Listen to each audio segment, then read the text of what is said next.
जो आपण बहु मात्रा रे हमर परिक्रमा प्रकल्प बेले भक्त माने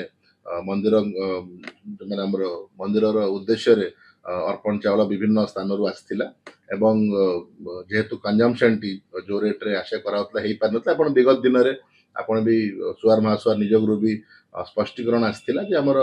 जहाँ अर्पण चावल बाकी स्टॉक रे अच्छी से महाप्रसाद ପାଇଁ जहाँ योग्य थिला से ताकू व्यवहार करथिले एवं बाकी जहाँ से देखि कि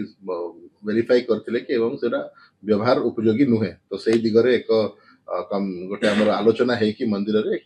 प्रपोजल सरकार को अनुमोदन पे पठा जाइथिले एवं सरकार ता ऊपर पुंखानुपुंख भाव में विचार करिकि ताकू अनुमोदित करथिले तो सही दिगरे हमर प्रस्ताव रो अप्रूवल पाइला परे आमे काली बैठक मध्य करिथिलु एवं हमर कंसर्न समस्त जो डिपार्टमेंट सहित आलोचना करिथिलु एवं एक कमिटी गठन करा जाइथिला जे कि से माने फर्स्ट सीएसओ इंस्पेक्शन तांगर करिथिले कि राइस रो को क्वालिटी वर्तमान अछि एवं जेहेतु सेटा ह्यूमन कंजम्पशन पे फिट थिले मध्य जेहेतु चाउर क्वालिटी आमे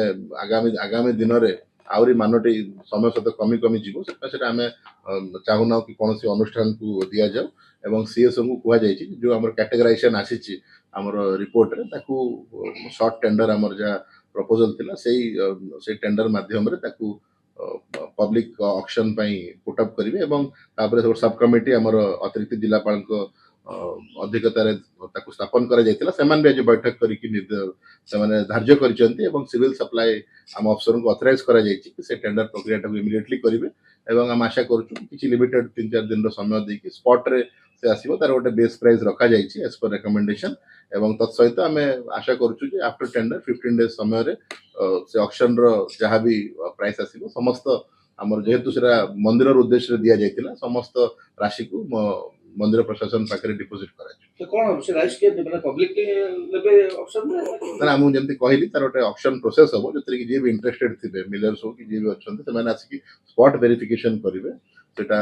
हमर जहा तार क्वालिटी धाजो सेटा भी पब्लिकली हमर नोटिस रे जणा जिवो एवं तार बेस प्राइस मध्य पर क्विंटल जणा जिवो तो से माने आसी कि स्पॉट रे वेरीफाई करिवे एंड तापर हमें गोटे अराउंड 15 डेज तांको समय दबु जे मान भी धार्य करिवे 15 डेज लिफ्टिंग पे समय दबु